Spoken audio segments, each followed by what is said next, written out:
It's Monday. Oh, you better believe. Yes, again. Let's get everybody to listen to this one. Now we can. It's Monday, and you better believe it's a special Monday because we're at Indianapolis, and it's IndyCar night. The real live Cars at Indianapolis night at iRacing on Monday. Hello again, everyone. I'm Gary Gatso. Welcome to Race First coverage of round 11 of Season 4 of 2022 of the Monday Night Indy Fix Top Split, coming to you from the racing capital of the world and the world's most famous race course, the Brickyard, of course, the Indianapolis Motor Speedway. Joining me in the booth, as always, for expert analyst and analysis, You know, you would think I've been doing this only for like a week or so, the way that I'm flubbing it up tonight. But man, I'm so excited. It's Indianapolis for the NHR Esports team of the Lionheart IndyCar Series, presented by Butt Kicker and Steven Larkamp, also joining us. He's also a regular participant in IIS. We got Justin Petschauer. So guys, I'm back home again in Indiana, and there's no place I would rather be. Stevie, you've been to Indy before. What was it like when you stepped through the gates and ventured through the tunnel into the infield for the very first time? Well, I don't want to be too exaggerating of things, but it was kind of a religious experience in its own way. But both times I've been in Indianapolis. I've been here in 2010, and I've been here for 2016 for the 100th running. It was truly a great 21st birthday present, I will say. And just going to Indianapolis, you owe it as a race fan to come to this track at least some point in your life if you have the chance to do it. Indianapolis is just special in so many ways, not just for the speed, not just for the 500 itself, the people that surround this place, the people that come here every year for the 500 is just the greatest crowd of sports fans of any description that I have had the pleasure to be around.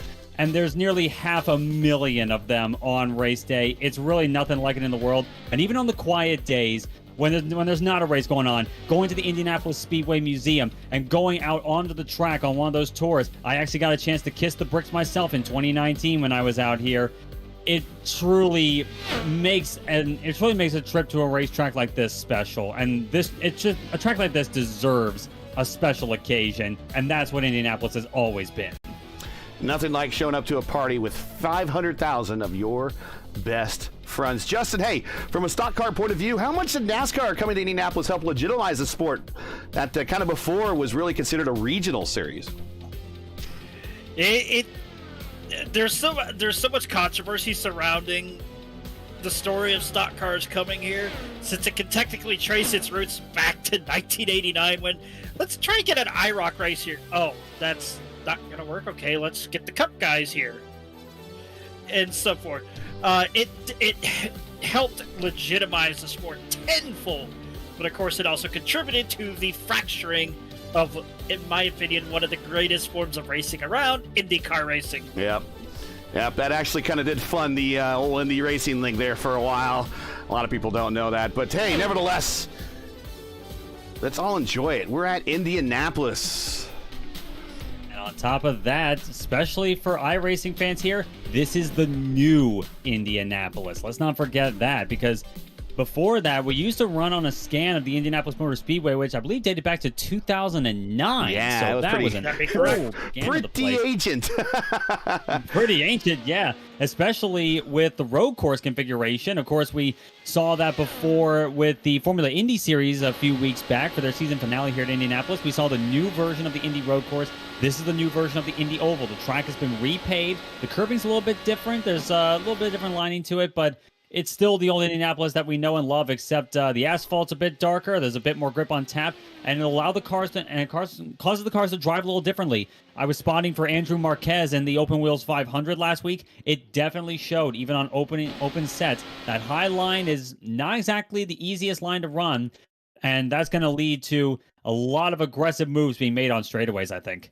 All right, well, let's get into all the track records that really matter here at Indianapolis. Of course, the single unofficial lap record, 239.260, Ari Leyendijk on Fast Friday in 96.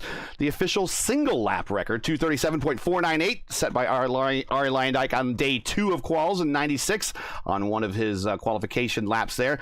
The 4-lap official average speed record is 236.986 by also Ari Leyendijk, set on day 2 of quals of 96. And there's a reason why he wasn't on the pole that year. Of course, that's when they had separate days of qualifying. You're only eligible for the pole if you qualified on that very first day, and his car was disqualified in the pole day because of a weight issue, I believe. The fastest pole average, so this is the fastest now pole average on record, is actually just set by Scott Dixon during Fast 9 qualifying in 2022, bettering the late Scott Brayton's speed that he set in 96, and that pole average is 234.4046. The official race lap record set by Eddie Cheever in 96 with 236.103. Probably not going to see that one fall for a while. The official race record just recently set by Helio Castroneves in 2021 with a speed of 190.690. Of course, you know the wins leaders here at Indianapolis are Foyt, Unser Sr., Rick Mears, and now Helio Castroneves. They each have 4. Franchitti, Meyer, Rose, Rutherford, Shaw, and Bobby Unser each have 3. Your leading active drivers now that are still on the circuit. Castroneves still has his 4. Takuma Sato and Juan Montoya, don't forget, they each have 2. Your defending Indy 500 champion is Marcus Ericsson. Team Penske figuratively and literally owns the Speedway as they have amassed 18 wins between 13 different drivers. Penske's Penske Entertainment Group are the owners and operators of the Speedway since 2020. And with that said, it's time to stand by for the greatest spectacle in racing. And now it's time to look at tonight's starting lineup from Indianapolis. And on the pole, a lightning fast lap by Rodrigo Franzoni in the number 13. Once again, very fast. He'll be alongside Adriano Pinero. Once again, setting a very strong standard in his championship bid. Row number 2, Nicholas Sudik. We were just talking to him earlier before the broadcast about the track. He'll start 3rd. Very good effort in the number 5 machine. He'll be alongside Rafael Eckert's number 24. Peter Kubuski, the Barbie car, will start 5th alongside Chris Cahill in the 16 machine on row number 3. Row 4, Chris Wilhite, another championship contender. He'll be alongside the 8 of Dakota DeMade. Row number 5, Aaron McQuarrie's number 18. He'll be alongside the 7 of Alexandre Gon, who has made himself a few enemies as of late over the last few weeks, I will admit. That's an understatement there. Yeah, very much, yeah. Row number 6, Mark Murphy. A difficult run there for one of the championship contenders. He's got some work to do starting in 11th. He'll be alongside Tony Pizarro in the number 6 machine. Mark Murphy in the number 3. Row number 7 will be Gavin Sanders, his number 12, alongside the 19 of Bruno Romanzini. The boss man, Matt Houston, starts 15th in the number 11 car, alongside the 21 of Alan Morea. Row 9 on Adriano Fraporti in the number 17 starts 17th alongside the 15 of Stephen Lee. Rounding out the top 20, Zach Spreitzer in the number 10. He'll be alongside the 9 of Joe Branch. Row 11, Matthew Mercer will be alongside Frank Irwin Jr.'s number 23. Final row of the grid, 2 drivers that did not qualify, Jeff Murphy and Barrett Rolfe. Rounding out the field, Rolfe, a former competitor in the Lionheart IndyCar Series, in fact. But we're getting ready just in time. Pace car peels off. 50 laps here at the Brickyard we're going to have here tonight. Franzoni on the throttle, gets a good jump, green flag flies, and Pinero already under pressure from Nicholas Sudik. A big jump there by Franzoni, but Sudik looking to the inside into turn 1 for P2, and already a big gaggle here, trying to make their way through 1 and 2 for the first time. Oh, that's a key move for Nick there. Getting in front of Pinero, that's getting it at the start. That's about the only time you could do it here. Very good start indeed by Nick Sudik. He took perfect advantage of that. Down the backstretch we go, and look at Fraporti already under pressure. Sudik and trying to close up on him, but Pinero gets back on the low side of Sudik. Oh, on the wall. Cahill into the wall. He's trying to stay high out of the way of everyone. And Pinero takes the race lead from all that. Adriano Pinero takes over. Very close call of the wall there. That's something we saw before. Sudik back to 4th after that. Rough 2 corners there by Nick Sudik, but Franzoni once again retakes the lead over Pinero, taking him through the draft through 1 and 2. Eckert now up to P3, Sudik in 4th, and the Barbie car of Peter Kubuski in 5th. Yeah, a number of these guys are starting to get single file. You can see a couple of cars getting those runs going, but with the amount of dirty air that you're going to get, especially with what we've heard, the setup is not too pleasant. It's not as bad as you would figure, but it's single file to where you're going to see a number of guys just probably stay behind. Use it. Well, I spoke to two. There's a couple of cars there. That's Chris. No, that's Wilhite trying to go against Alexander Ragon going into turn 1 there. We know how that ended the last time. We all know how that ended the last time. Yeah, Wilhite. Ragon made himself no friends the last time he was in that sort of situation, but Alexander Ragon holds off Chris Wilhite. Chris Cahill in the 16, right behind the 2 machine of Wilhite going into turn number 3. But the 2 leaders, Pinero and Franzoni, seem to have been seesawing back and forth for that race lead. Pinero's been leading at the line, but they've been going back and forth for the last little while here. As we'll see if Franzoni can catch back up once again. He's going to have a peek to the inside. Yes, he does. He's going to have a look to the low side in 1 and 2. This seems to be They've been going back and forth for the last few laps right now, but Pinero has been the guy leading at the stripe. This has almost reminded me of something. Remember tandem drafting in NASCAR? Yeah. It's literally what I'm seeing right here. And that seems to be the problem here with the way that these Indy cars behave here at Indianapolis. Top two could do this type of thing. The third car kind of suffers, and the fourth car is virtually helpless. Exactly, and it's the problem of the draft, really. And from a layman's perspective, you'd think that being in the draft would be a good thing. It is on the straights, but not at all in the corners. It's taking away a lot of air going over the top of the car, and that's a lot of downforce being taken off, and that means a lot of grip is lost, given how downforce dependent that Indy cars seem to be. Well, let's take a tour of the Indianapolis Motor Speedway from the point of view of Nick Sudik. Of course, he's one of my broadcast partners. We're right along the roll bar with him down the 5/8 of a mile backstretch. Right into turn 3. 131 miles an hour on entry of the corner. Dips down to under 215, in fact. And turn 4, right along Georgetown Road right here, which will lead you right down to the ticket office right behind turn 1. Right across the yard of bricks by the scoring pylon. Into turn 1. Now you're starting to parallel 16th Street, going over the tunnel that brings you on into the infield right there.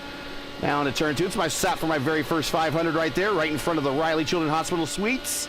Down the backstretch that separates two portions of the Brickyard Crossing Golf Course, because where Speedway High School has their home course. That's where they play their golf during the summers and springs. Perfect place for it. Oh, yeah. Back to turn 4. On the outside of turn 4, right there is a Coke lot, the local Coca-Cola bottler in Indianapolis. That's they have their bottling plant just on the other side of turn 4. And during race weekends, they turn their pretty much their entire estate into one big parking lot. If you ever hear anybody talk about the Coke lot, it is actually because of the Coke, not because of anyone sniffing anything. Yeah, we'll clear that up right now. Want to clear that up. Yeah, there's a lot of debauchery going on 500 weekend, but there's very little of that. No, definitely not. And the sad thing is, it's now known as the Pepsi lot. But no, we don't speak of that we don't speak of that soda. It's the Coca-Cola lot, the Coke lot, end of story. We're moving on. Hey, I'm a Dr. Pepper fan, so I have no stake in this fight. But Pinero, I'm drinking one right now. Perfect. But Pinero now, once again, looking to the inside. This time the order seems to have switched up. Franzoni has been leading these last few laps across the line. We're working lap number 8 of 50. And again, if you're not familiar with how often the fuel runs go here at Indianapolis, about 30 laps is the mark that we are expecting tonight. Yep. Unless you somehow pull a rabbit out of the hat and decide to say, go to map 7 and just clutch and coast. Pull a Rossi. Well, I was going to say, if your name's Alexander Rossi. Yeah, with Brian Herda as your crew chief. I have heard that some drivers might do something a little bit different and just split this into two 50-lap or 225-lap portions. So I would not be surprised to see people pitting as early as 24 or 25. That could actually work. Go ahead, Justin. I thought we were about to have a wreck off of turn 4 with Gavin Sanders and Bruno Romanzini because Gavin Sanders had one hell of a run going through the north end of the speedway and had to literally back off, washed up the track, severe case of understeer. Somehow he didn't hit the wall. I'm in shock by that with how bad this car has been handling from what I'm seeing. But we almost had our first caution today, perfectly avoided it. Well done. Excellent save there by Gavin Sanders. Of course, a very talented driver. We've seen him race in the Formula Indy Series. Always a top contender in that series. Definitely a road racing driver. Yeah, that's I was getting ready to transition to that. He's actually raced on the road course for real here. Yes, he has. In October. Fantastic to see that. Oh, he's in the wall. Oh, the curse. And here comes Pizarro. It always happens, though. Gavin Sanders loses out of position to Tony Pizarro. I'm sure he's nursing a wounded bird right now. That race car is not looking too stable at the moment. He's still keeping it going. As they say in IndyCar parlance, that was a solid lick. It certainly was. Yeah, it was. Absolutely, but Sanders still holding on to it for dear life. He may be one of those guys that might well pit early and especially to give himself some breathing room, to give himself some clean air to work with here. Sanders is on the wall. Caution is out. Everyone dodging down on the low side to avoid him. They do so nicely. But Gavin Sanders, front wing is gone. Suspension doesn't seem to be too terribly damaged. He keeps the car going, but that is our first caution of the night, and sadly, a very fast driver taken out of it. Suspension went on it. Yeah. Well, I think that flannel just became a little bit more ventilated.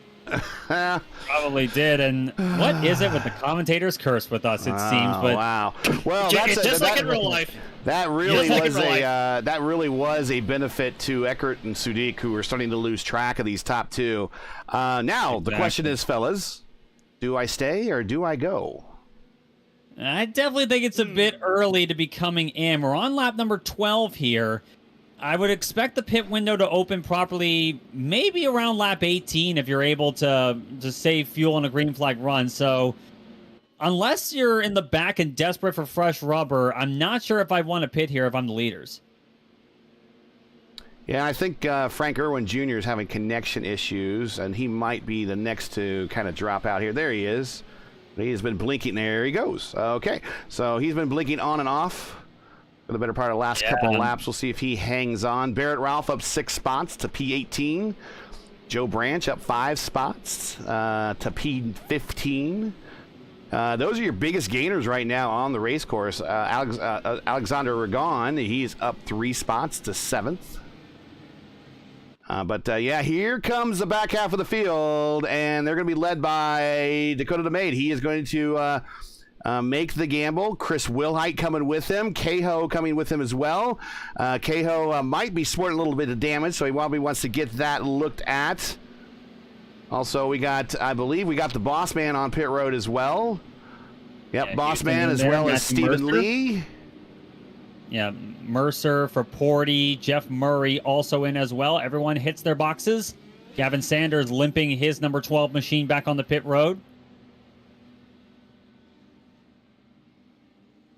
So this is definitely the group of guys that I would expect to come in. Dakota DeMay may well be the exception to that. But these guys coming in for fresh rubber more than anything else. Maybe top off the fuel a tiny bit. These guys are definitely going to have to come in again. Yeah. But the idea here is that they gain track position on the track itself with fresh rubber. They've got a lot of speed underneath them, so they're expecting to pick up a few spots at the start of this next run. So to kind of give you an idea, when we go green, really, these guys that haven't pitted will be right about at the halfway point for their stint. They will go a little bit longer than 30 now because of this caution and the fuel save. Not much longer than 30 laps, probably 34, 35, somewhere in that neighborhood. We might have some others that stretch it a little bit further, depending on what engine map they're going to have set their car at. But eventually, as the pit stops cycle through, we might see these guys on the alternate strategy start floating to the top and lead some laps midway through this event. 13 of 50. We are not going to worry about points this week, folks. This is Indianapolis. Points do not matter at Indianapolis, only dubs. So that's why we're not going to worry about tonight's points. But tomorrow, or next week rather, is Championship Monday, where the points will matter, as we have still a pretty tight championship going on. But like I said, we're not going to worry about that today, because when it comes to Indianapolis, it's all about the win. Absolutely. It's never like the championship points are an afterthought here. Of course, it still counts, but it's really an afterthought to just winning at Indianapolis and saying, hey, I've won at Indianapolis. That's a big deal, even in the virtual world, just to say I've conquered the Brickyard. And right now, Adriano Pinero, once again, showing a very strong performance again. But Franzoni, Eckert, Sudik, Kabuski, they are all there. And this second stint of the race could well be a pivotal factor if Pinero is able to hold on. All right, before we go green, folks, according to YouTube Analytics, only 38% of you are now subscribed, which actually that's a pretty good number. But those of you who are not subscribed, let's change that right now. Help us on a drive to 1,000 subscribers. If you enjoy race first coverage of the Monday Night IndyFix Top Split and you respect the weekly stream, please do us a solid to make sure you are subscribing. We need just 8 more people. Just 8 of you. That's it. Just 8 more subscribers to get to the magical 1,000 mark. So help us by hitting that subscribe button right now. We cannot get there without you. And while you're at it, don't forget to smash like, click the bell so you don't miss out on future Race First iRacing broadcast. And now we pick it back up with the Brickyard coming to 15 of 50 and a green flag. Pinero and Eckert both got quite comfortable with that wall there in the short chute between 3 and 4. I'm not sure if you saw that, but very close indeed. They're really pushing up to the edge right now. The pace car peels off. Pinero slow restart. waiting Very on his slow. chance. There we go. Yes. Slow start there. Pinero. I'm not sure how many drivers are going to like that. Pinero leads the way into turn number 1. Franzoni right up on his wheel tracks. He's going to be looking for a run off of turn 2. I don't doubt that. And that's one thing I'm pretty sure he was trying to alleviate is a car getting a run on him. But I still think Franzoni is going to get the run here going into 3. We shall see. Yeah. He's going to send Try it. as he might. He got it.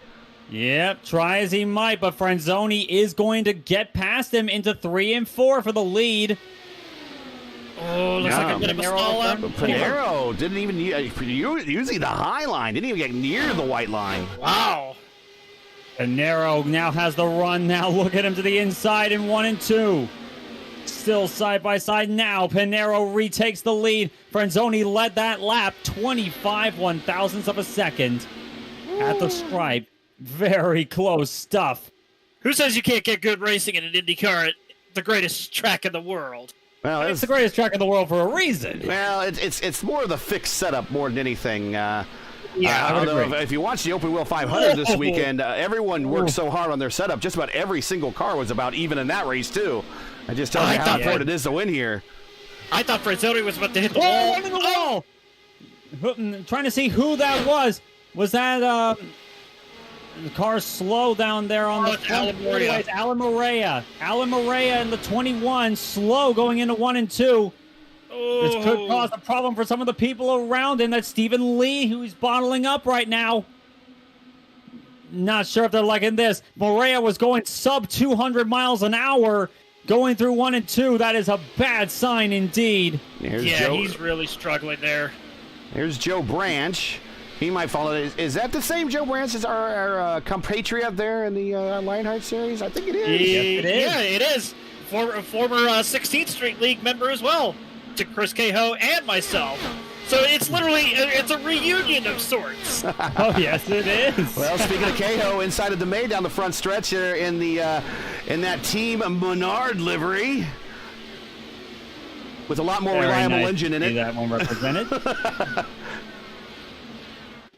But I'm looking at Alan Morea. He still seems to be holding on to it for the time being. He's still holding Stephen Lee and Joe Branch at bay with a damaged race car, though.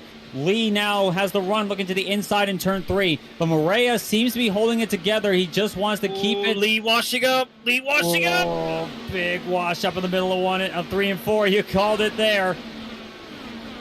Still side by side. Oh, that may have been netco contact, but Lee holds on to it. There was no contact. No And contact. that gives Branch the position now. Branch looking to the inside of Morea, and he is at least side by side. Morea is going to stay up top. He's going to defend. He's going to try to defend. I think it's a little foolish to try to defend, but he's doing it. It's harder to do, but it still seems like it can work. Joe Branch is just like, get me the hell out of this. Yeah, he wants no part of this right now. He just wants to set his sights on the guy in front of him, that being the 8 machine of Dakota DeMay, who hasn't quite made up the progress I'm sure he would have wanted to see as Bruno Romanzini now coming onto pit road. Yeah, I heard chatter over the radio like something was going on with Bruno Romanzini. I think. Well, if he pits now and 30 to go, he's done.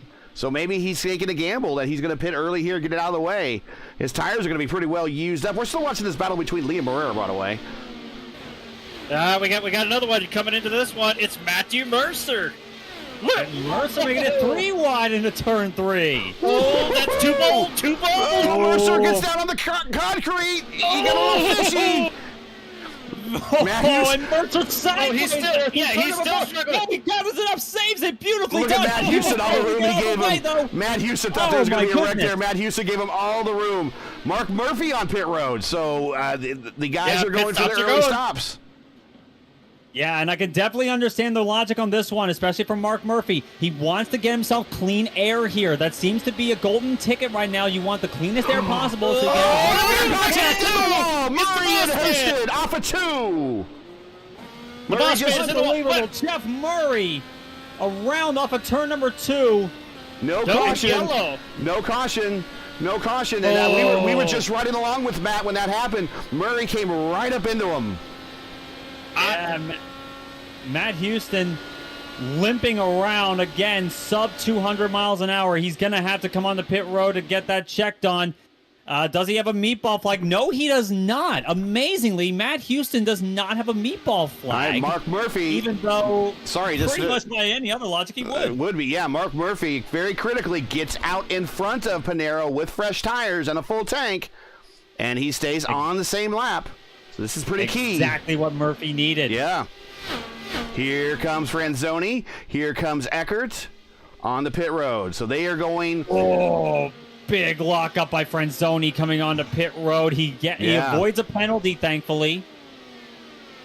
I'm just gonna say this right now.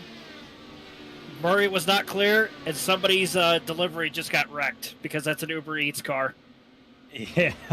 Ouch. That's it. It's also a green livery. You know what I say about, that also didn't help. Yeah, you know what I say about green liveries. But anyways, here we see the 2 primary combatants.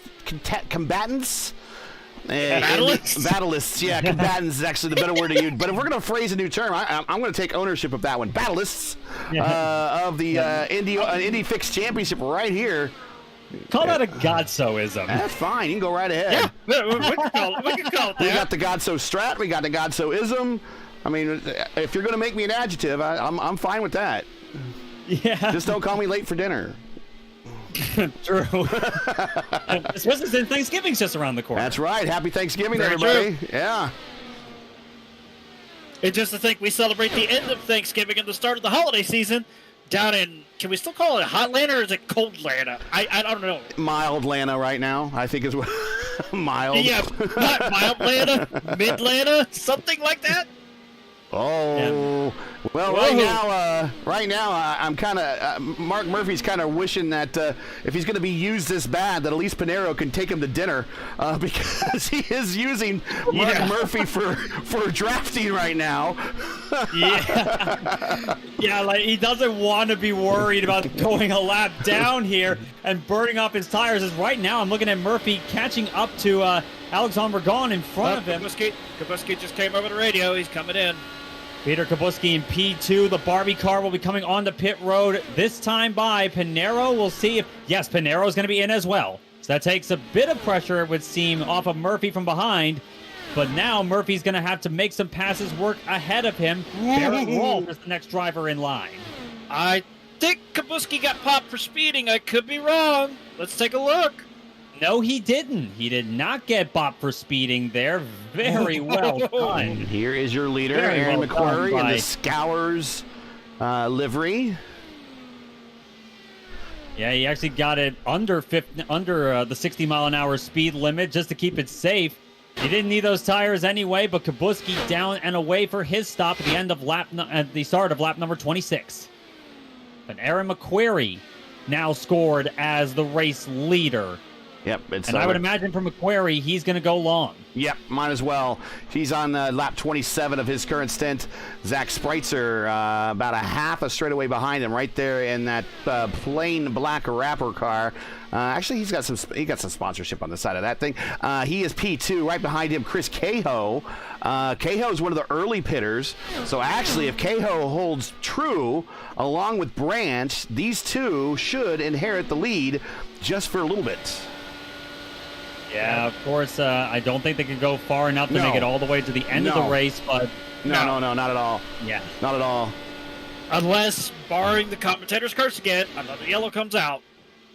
Yeah, we almost had it. And we know firsthand experience the luck of the Glidden livery at the lead of the Indy 500. So it's not going to be there very long. All of us know that very well.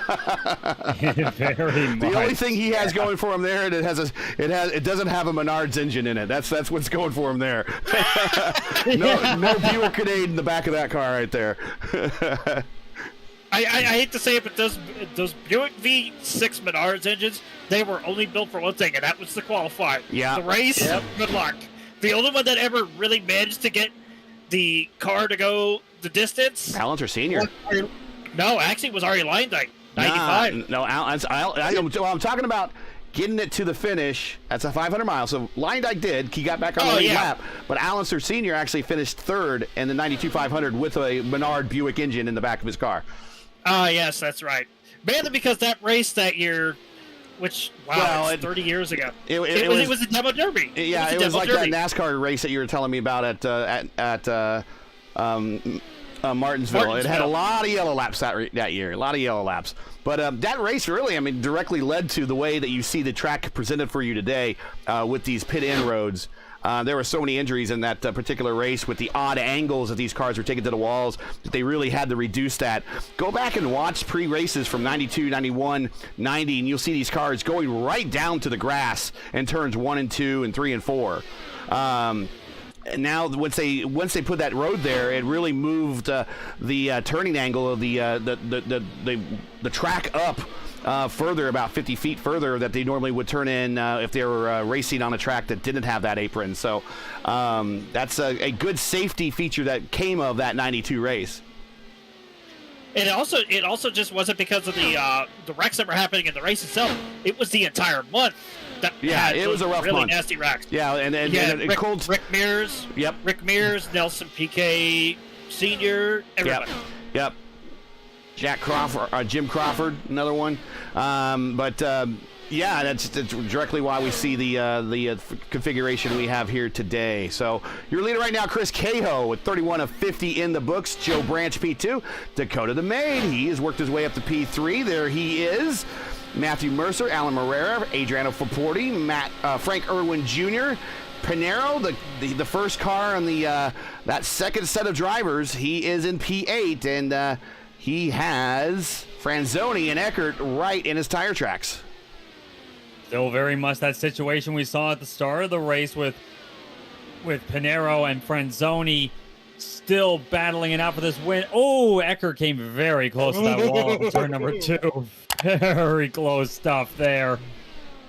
But Franzoni just right in the wheel tracks of that number 1 machine of Pinero, trying to work that higher line, giving himself as much clean air over the front of the car as he can to give himself grip. And these guys have a bit of a gap to Frank Irwin Jr. in front of them, so they don't have to worry too much about aero push for the moment. So these guys, unless Franzoni's taking it a bit easy to preserve tire a little bit, he is not really being that aggressive at the moment to Pinero, but still, we got a ways to go here, under 20 laps left at Indianapolis. Well, we got the camera on Joe Branch, our Lionheart compatriot. If you're just joining us, this is Race First coverage of the Monday Night Indy Fix Top Split, coming to you from the world's greatest race course, Indianapolis Motor Speedway. We've completed 33 of 50 laps. If you're enjoying Race First coverage tonight's race and you would like to monetarily support our commentary team, we actually have 2 opportunities left for you to do that this season. You have this week and next week. And if you haven't donated already, please take time and go visit our GoFundMe page. The link is in the description. Send a few bucks our way, and we certainly would appreciate it. And we realize times are tough here, especially with the holidays coming up, but anything you could spare our way, we really would appreciate it. Thanks a lot, and thanks for tuning in, as we are now 34 of 50 here in the books very shortly. Alan Morera just came onto pit road out of 6th place. One of those drivers that came in under the first caution had quite a few problems. Smacked the wall at one point, did Alan Morera. And now coming off of pit road, that's Dakota DeMaid. He's coming out alongside. And Matthew Mercer as well. So these guys putting him a lap down for the time being. Of course, they all have to pit. Yeah, and they actually still have a little ways to go. I mean, they have probably in many and the fewest aspects, about 8 laps to go. Some drivers are going to have as much as 9 to 10 laps to go. So we are going to be seeing this strategy play itself out.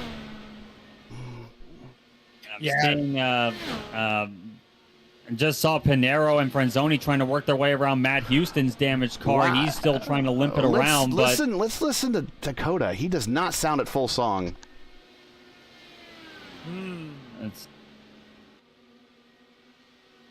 Yeah, DeMade about 8 seconds in arrears to the race leaders. Is he trying to stretch this thing? He does not sound full song.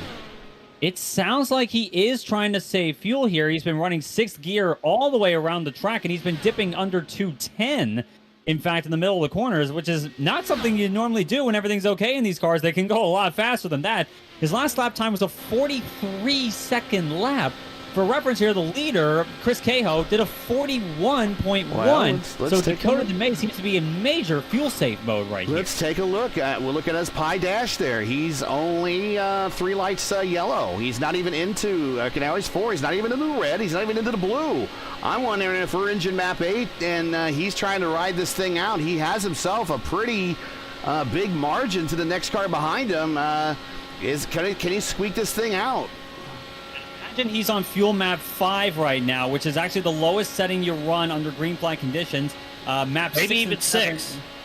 Well, 6 is actually another version of map 1, just with different positioning, response, different throttle response for road courses. Same with map 7. Map 8 is the one they use under caution. So map 5 sounds to me like the most likely one he is using right now. I mean, you can use 8. You can use 8 under green flag conditions. The question is why, but you can use 8 if you want to. And you see right there from the gap, I mean, he has a pretty decent sized gap. Let's go to the interval back to Fraporti. He has 5 seconds over Fraporti. I mean, he can milk this for at least another lap or so.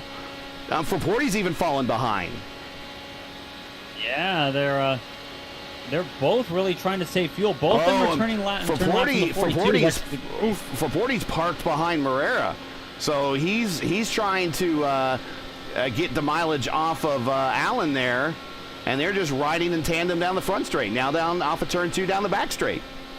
Yeah, and Fraporti's case may actually be better than DeMay's because he's having a drafting partner right now. He's having Alan Morea's car act as a wind blocker and creating the wind resistance he needs to go down the straightaway at the same speed, but not with the same throttle and the same RPMs that you would before. So Fraporti seems to be in a better position fuel-wise than Dakota is, at least from that alone, if he's able to make it work.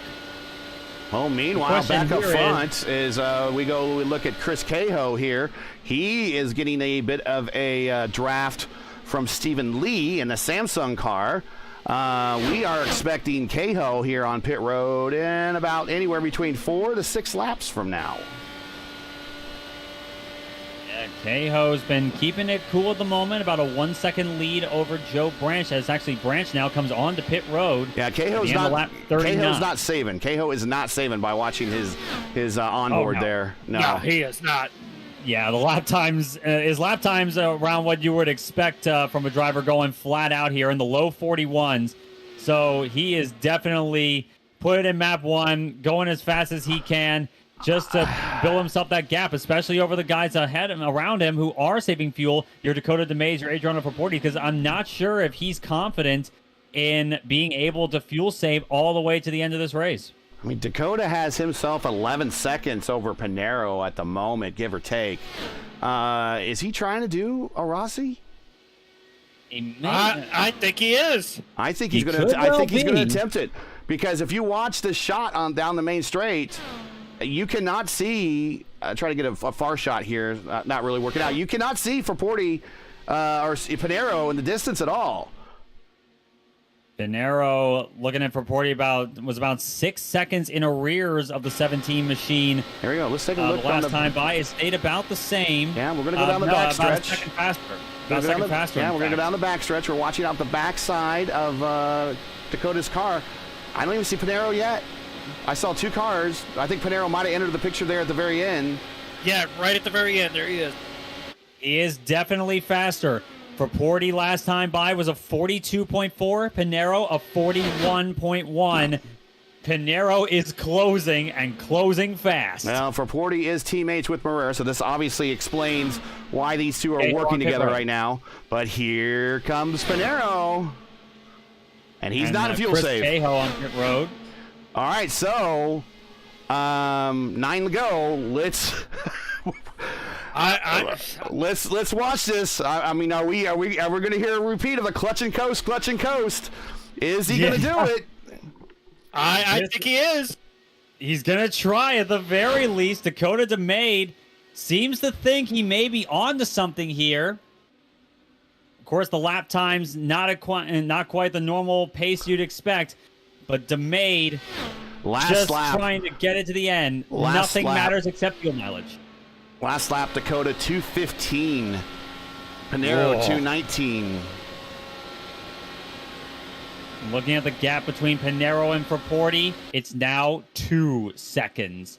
Pinero is closing fast right now, up on that 17 machine for P2 right now. Frank Irwin Jr. to the pits. Coming to 7 to go. This, if he can pull this off, this is going to be a very, very impressive fuel mileage win. Keep an eye on the gap between him and second, though, for Fraporti. Fraporti's just coming off a 2. Dakota's in 1. Pinero's now, he's going to be part of this battle here by the time they get to the backstretch. Let's watch Pinero right now. is right there. He's right there. Fraporti. He's right there on Fraporti's gearbox right now. Coming off of turn number 2. How are they going to make this work? Are they going to be cooperative, or are they going to throw the block on? What are they going to do? It's going to be interesting. They got 2 teammates versus 2 other teammates. He gets a 4 right. He's just going to send it. Massive run by Pinero into turn number 3. Beautifully done. Gets up to second place. What that does is it cuts off his teammate. Yeah, it does. And now Franzoni is now going to have to pick a fight with Fraporti right now to get around him and Alan Morea. But now Adriano Pinero, 8.2 seconds is the gap. His lap last time by was a 41.1 once more, 41.8 for Dakota DeMade. And we're going to have 5 laps to see if Dakota DeMade can pull a Rossi on us. If he does, this is going to be a signature moment for Race vs. Indy broadcasting, especially on Indy Oval Fixed. We're watching out the rear of Dakota's car right here. There is Adriano. You just saw that little orange dot, that pixel, as he's going into 1. Adriano is coming off of 4. He's picking a second a lap. 7.6 seconds. The gap last time by. He's going to have to dig hard to catch Dakota DeMade at this rate. But I'm still keeping an eye on Dakota. Can he make it? I'm Dakota sorry. I'm supposed to be unbiased, but come on, Dakota. I think Dakota's making a turn to turn. He will not make it. He will not make it. I thought he could. He had my full fandom there on that one if he could pull this off, and that just turns the lead over to Pinero. And guys, we got 4 laps to go, and unless we get a caution right here in the next lap or so, this is a mere formality. It was a very valiant effort by Dakota DeMade, but I had a feeling it was going to be a bit too good to be true. Adriano Pinero now takes over the race lead. The gap to Franzoni, 1.8 seconds. A big gap right now back to second place. Fraporti still hanging on in P3 though. He's been working the draft of Alan Morea for a good long while now. If he can make a podium out of this, that's going to be a story in of itself. Yeah, he's 34 laps into his current run. And I remember a while back, we were watching Cesar Cabral, who, of course, we know he's an excellent interview, one of these 500. And he did like 38 laps on a stint. So it's going to take Fraporti every bit of that in order to complete this run and complete this distance. So he's looking at going 38 laps in order to bring this car home. He's up 14 spots and sitting on the bottom step of the podium at the moment. But Nick Sudik, who doesn't have to fuel conserve, he's 2.5 and closing behind. Indeed he is, and that was a close one there for Alan Morea, coming way up close to that wall, letting, I believe that was Matthew Mercer, get by him. But 2 laps to go for Adriano Pinero. Fraporti still staying out there. If he stays out one more time, that's going to be amazing. There's the look behind Fraporti's car, and that is Nick Sudik. and he has a run on him. Nick, last time 2 seconds fast. About almost 2 seconds faster. Yeah, Nick Sudik is just digging as hard as he can. He can see a podium staring him right in the face. White flag in the air right now for Adriano Pinero. The gap is actually closed up between the two leaders. It's now 1.2 seconds. I don't think it'll get enough. Here comes Nick. Here comes Nick. You're watching it right here. Porty still hanging on in P3. Sudik trying to get a run here. His best chance is going to be off of 2. I think he's going to get it. Yes, he does. Oh, I think Porty's out of fuel. No, he's out of fuel. He is out of fuel. He is coasting down the back straightaway. There's going to be a lot of positions lost. Heartbreak for Porty at the end of this race. What an effort, but it just was not enough. Sudik will get P3, but Adriano Pinero wins at Indianapolis in another dominating performance. Franzoni second, and Nicholas Sudik in P3. And we were talking to Nick before the race, and he's like, I don't know what it's going to be like. I'm going to race. Don't expect anything. And, well, there he is. We'll be bringing him up into the booth here momentarily. Wow. Well, when you lower your expectations, it makes your victories all the more satisfying. Right. Yeah. All right. Well, let's take a look here momentarily at tonight's final classifications here from Indianapolis, the Indy Fixed Series at the Indianapolis Motor Speedway.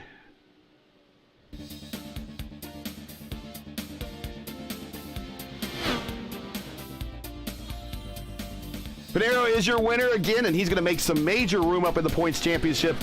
We told you we weren't going to talk much about points, and we're not. We'll save that for next week for Championship Monday. Franzoni in P2. Nick Sudik, and one of his rare Indy Fixed appearances, gets himself the bottom step of the podium. Rafael Eckert, well, he comes home 4th. McQuarrie 5th. Wilhite 6th. Kubutsky 7th. Ragon 8th. In his return in his Goodwill campaign, maybe? I don't know. P8. Chris Cahill does a good job in 9th. Pizarro in 10th. Barrett Rolfe, very quiet race in 11th. Joe Branch works his way back up to 12th. Mark Murphy, I don't think he's going to like this finish at all. An early stop strategy didn't really seem to pan out for the Murph bunch. Murphy down in 13th. Schweitzer 14th. And Stephen Lee in 15th. Moving on, Mercer 16th, Dakota DeMaid 17th. That extended fuel run, didn't quite pan out for him either. For Porty 18th, Roman Zini 19th, Irwin Jr. 20th, Marrera, Houston, Murray, and Sanders ran out your remainder of the top 24 of this 24-car field. An arrow. I hear someone doing donuts. It's Aaron McQuarrie, who finished 5th. I think solid top 5. Yeah, I think he's just happened to survive a simple pleasures. Right. Yeah. All right. Well, let's go ahead and bring him on up. Well, not bad for setting expectations low there, Nick. Welcome to the booth. Wow, that was a race. I kind of created my own narrative there. Yeah, you did. Very much so. That was terrible. That start was horrendous by me. Oh, my God.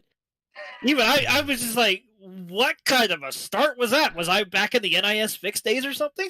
I had no bite on my front tires, and I forgot, like I haven't ran the new scan a lot, obviously, but, I just had nothing, and then I just understeered, and I was like, I guess there were a couple people behind me that actually made out much worse. I only lost 2 spots, but that kind of let me be able to save a little bit more fuel. So I don't know, it worked out in the long run, I guess, but that was scary. Wow. I know we were kind of talking before the race, and you kind of had really low expectations of all this thing, and then you all of a sudden get a pretty good qualification run. Got a decent start. Of course, we were just talking about just falling back here in a moment, and then it just kind of unfolded for you, but the guys in front of you had to go on extreme fuel conserve if they wanted to make it, and you were turning your best laps there at the end, bud. Yeah, I need to not temper my own expectations. Even if... I told you guys before the race too, I have not done, and it's a theme always when whenever I do like broadcasts and stuff here, or like with other esports shenanigans, it's all about reps. And I have done no laps in this car since the Open Wheels Grand Prix about 2 weeks ago. So, let alone oval laps. So yeah, I guess it's like riding a bike, I suppose. I don't know, but it was fun. It was a blast. I had a blast. What'd you think of those guys staying out? Did you think that they possibly could have made it, or are you thinking there's no way they're going to make it? So my initial reaction was no way, but then I was like, well, if they really save early, they don't fight, they might be able to squeak it out, but they would need a caution. And then the caution never came. So I was really impressed by Frapporti being able to stay out. I thought he nailed it perfectly. And then I just see his engine die out of turn 2, and I'm like, oh, that stinks. I'm a little gutted for him because he almost made it work, but we were low key hoping that he would be able to make it, because like what a story that would be. Yeah, that was Big time. Yeah, the record we've seen in terms of a stint length here on the broadcast is 38, and he did 37. Yeah, it's I'm gonna pat myself on the back here a little bit too. Do it. That's what you're here for. It doesn't matter the race length or whatnot, but it just something about Indy Oval. Like that last stint, I don't know what I do. I've done some incredible things in official 500s. I've done some incredible things in like league competition too, but it just clicks. Like there's just a switch in my brain, and borrow the phrase, I know what Indy means, I guess. I don't know. Well, you know who else really clicked there in the last quarter of the race in real life racing at Indianapolis, had a pretty good record. That's Rick Mears. So if you can model your racing after Rick and be there at the end, coming hard like you were today, I can't think of very many racers I'd like to model myself after. Another stint and another caution with this race length, and I think I could have sent it to Adriano pretty well. But big shout out to him and Rodrigo both. They're incredible on ovals. I've learned a lot from just staying behind them when I was learning this game early on, in this car early on, and just talking with them and running just laps with them. It's a tribute to them too, and it was really nice to see Rafael holding me off too. I was impressed by his defense for the longest time. It was a cat and mouse game between us two, and I big shout out to him and Chris as well too, for not fighting me too hard there as well. Kind of released me right to try to chase down, but 6th place. He did not take tires, so big amazing effort by him as well too. And McQuarrie in the top 5 too, just to mention everybody. So yeah, just fun. It was fun to be able to actually do an SOF race for once. Shout outs before we let you go. Okay, yeah. Our weekend sponsor, Team Watson Racing Setups. Oh yeah. Associated with Team Watson Racing, me, Burrell, and company.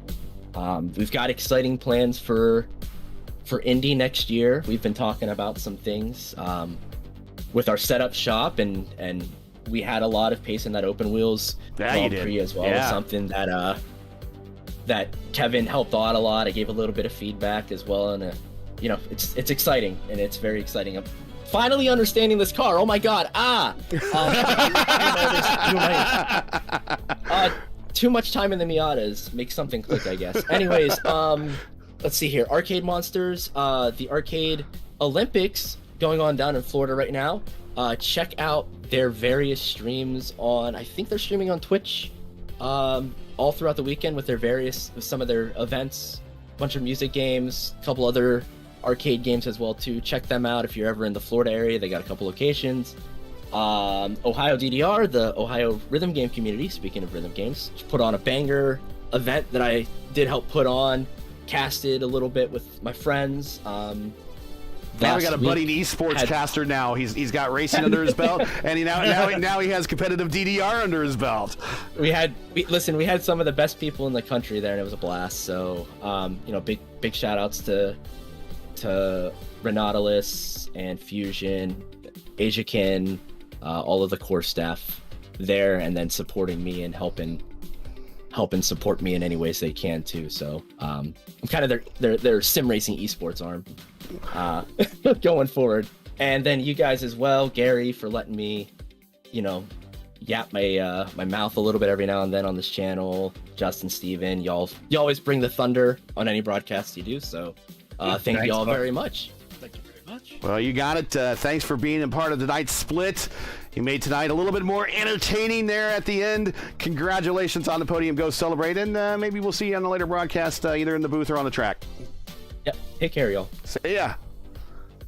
All right, boys. Indy's over. What were your thoughts on Indy today? We almost saw a potential Rossi, but it didn't quite work out that way. Stevie, go ahead and wrap her up on your end. We almost did, like that amazing attempt at it. Like it didn't quite work out the way that it did for Rossi back in 2016.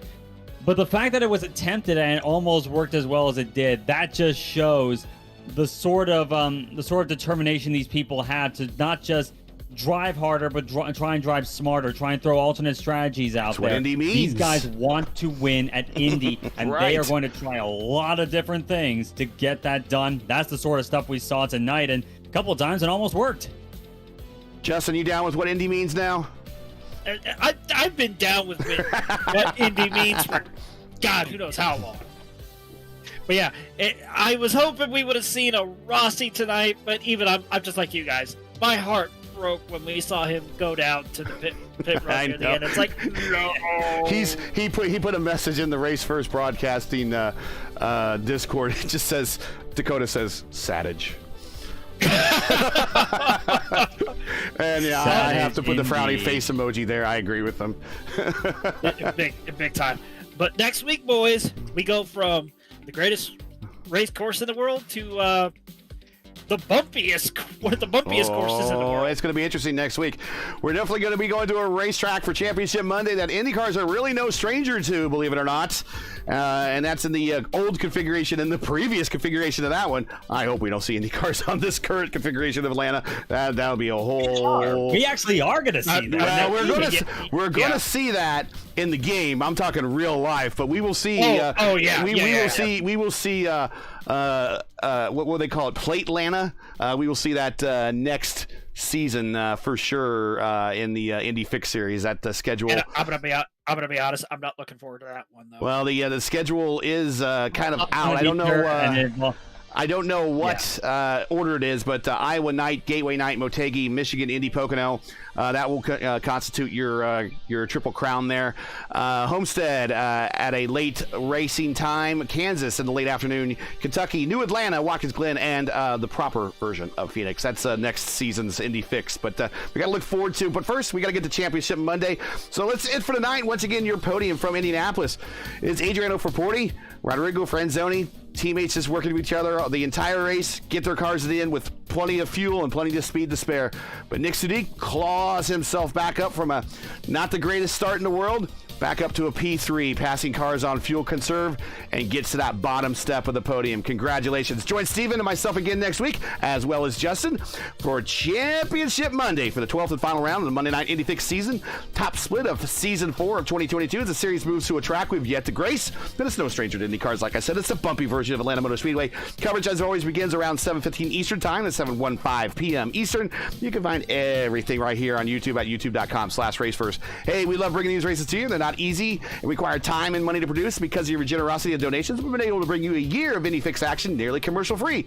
If you share our passion for the sport of IndyCar and have enjoyed our coverage of the Monday Night Indy Fix Top Split, please take time to visit our GoFundMe page. You will only have 2 more chances to visit after tonight, right now and next week. That's it. The chance to go give us any donations for this season. We really, if you haven't done so already, we would really welcome anything that you can spare. The link is in the description to donate to the Indy Season 4 of the Monday Night Indy Fix Season Top Split Broadcast Fund. We realize times are tough, so any contribution will be greatly appreciated.